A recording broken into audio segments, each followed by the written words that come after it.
Hai, namaku Ajay. Yap, betul, aku sedang berada di Gedung Sudirman. Apakah teman tahu bahwa gedung indah ini memiliki peristiwa dan fungsi dari masa ke masa? Yuk ikut aku untuk lebih tahu tentang gedung ini.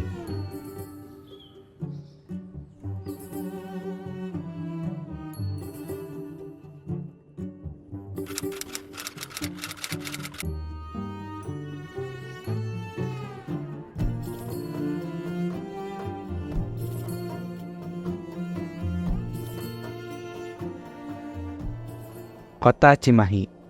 Pada masa pemerintahan Gubernur Jenderal Herman Willem Daendels, Cimahi dipilih sebagai lokasi pembangunan jalur kereta api Anyer Panarakan karena posisinya yang strategis. Meskipun hanya kota kecil sebelah barat kota Bandung, Cimahi memegang peranan penting dalam sejarah. Dulu, saat Belanda menjajah Indonesia, Cimahi digunakan sebagai tempat tentara Belanda. Banyak bangunan di Cimahi bergaya arsitektur Belanda yang disebut Indisch Empire Style. Gaya arsitektur ini dipengaruhi oleh Herman Willem Daendels, seorang gubernur Jenderal Hindia Belanda. Bangunan bersejarah di kota Cimahi yang dibangun pada masa itu, salah satunya adalah Gedung Sudirman. Bangunan bersejarah dengan arsitektur yang indah yang terletak di sebelah timur stasiun kereta api Cimahi. Gedung Sudirman dulunya dikenal sebagai Société pour Officieren. Gedung ini dibangun pada tahun 1886 dan luasnya sekitar 870 meter persegi. Gedung ini berdiri di atas lahan seluas sekitar 3.700 meter persegi. Bangunan ini bergaya kolonial dan bisa dikenali dengan adanya 4 tiang besar. Tiang-tiang ini bergaya Romawi dan berpadu dengan arsitektur neoklasik. Di teras gedung ada 5 pintu besar yang sejajar, dengan 3 pintu menghadap ke depan. Di depan gedung terdapat 4 pintu kaca dan ada juga pintu di samping bangunan. Setiap bagian atas pintu dan jendela dihiasi ornamen berbentuk segitiga. Meski gedung ini megah dan mewah, hingga kini belum diketahui siapa arsiteknya. Para peneliti pun masih melakukan riset untuk menemukan jawabannya. Pada tanggal 4 September 1896, Gedung Société diresmikan menjadi markas militer terbesar di Hindia Belanda. Saat itu, Cimahi dihuni oleh ribuan tentara Belanda. Mereka tinggal di barak-barak dan markas tentara, serta di rumah-rumah dinas yang tersebar di beberapa tempat. Tentara Belanda berlatih perang di lapangan tembak Gunung Bohong dan Batu Jajar. Setelah latihan, mereka dikirim ke medan perang, seperti Aceh dan Bali. Alasan kenapa gedung ini dibangun adalah untuk menambah semangat para tentara, sehingga dibuatlah sejumlah fasilitas hiburan untuk tentara Belanda. Société pour Officieren, tempat hiburan khusus untuk tentara berpangkat perwira. Gedung ini diperkirakan dibangun setelah pembangunan rumah sakit militer dan penjara militer selesai. Di tempat ini, para perwira bisa berdansa, menonton pertunjukan teater, dan musik. Keramaian pesta pada malam hari Société membawa suasana seperti di Eropa, sehingga mereka para tentara berpangkat tinggi serasa hidup di negeri mereka sendiri. Pada tahun 1942, ketika Jepang tiba dan menjajah Indonesia, fungsi Société berubah. Gedung megah ini tak lagi menjadi tempat hiburan, tapi menjadi markas tentara Belanda.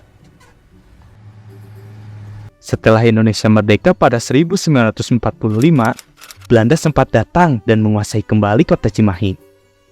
Gedung ini pun kembali menjadi tempat dansa dan hiburan para perwira. Namun, hal itu hanya berlangsung 5 tahun. Pada Desember 1949, Belanda mengakui kedaulatan Indonesia. Sejak itu, satu persatu aset milik Belanda diserahkan kepada Indonesia. Gedung-gedung serta instalasi militer pun diserahkan tentara Belanda kepada Tentara Nasional Indonesia, termasuk Gedung Société ini. Tentara Nasional Indonesia atau TNI mengambil alih kepemilikan Gedung Société dan mengganti namanya menjadi Balai Prajurit Sudirman, atau lebih dikenal dengan sebutan Gedung Sudirman. Gedung ini dinamai Gedung Sudirman untuk menghormati jasa Jenderal Besar TNI, yaitu Jenderal Raden Sudirman. Sejak saat itu, Gedung Sudirman dipakai sebagai balai pertemuan umum dan tempat latihan bulu tangkis.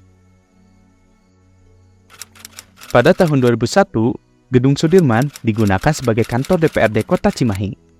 Saat itu, terjadi beberapa renovasi di Gedung Sudirman, termasuk penambahan tangga dan penyekatan dinding-dinding ruangan. Namun, hanya 4 tahun kemudian, Kota Cimahi memperoleh kantor DPRD baru yang lebih modern berlokasi dekat alun-alun Cimahi. Pada tahun 2005, kantor DPRD Kota Cimahi dipindahkan ke lokasi baru, sehingga Gedung Sudirman menjadi tidak terpakai. Situasi ini berlangsung hingga tahun 2012.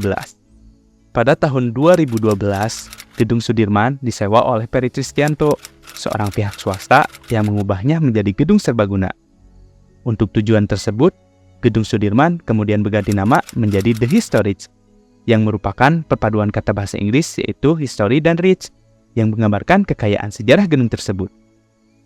Hingga pada pertengahan tahun 2017, pihak swasta tidak dapat memperpanjang masa sewa. Kepemilikan dan pengelolaan gedung The Historic kembali ke tangan Ajudan Jenderal Daerah Militer 3 Siliwangi.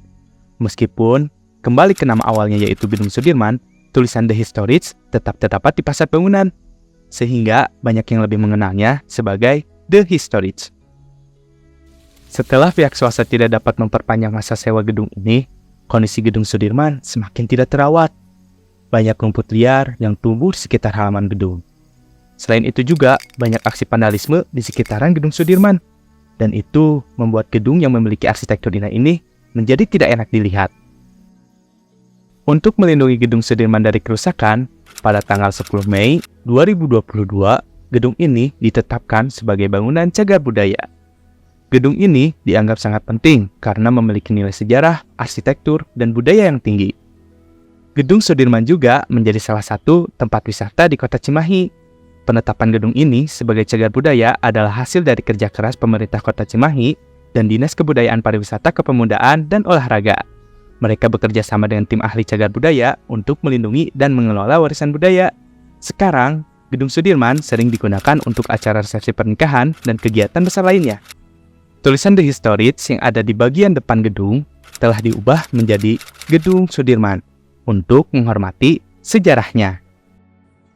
Begitulah peristiwa dan fungsi Gedung Sudirman dari masa ke masa, mulai dari penjajahan sampai ditetapkan sebagai cagar budaya. Hingga saat ini, Gedung Sudirman masih tetap berdiri kokoh dan masih terlihat indah. Nah, teman-teman perlu menjaga dan melestarikannya. Maka dari itu, ayo sama-sama jaga cagar budaya, agar tidak terjadinya perusakan terhadap Gedung Sudirman dan menjadi warisan sejarah sehingga dapat dinikmati oleh generasi di masa yang akan mendatang. Duh, Ajay mau pamit dulu nih. Sampai ketemu lagi ya. Dah.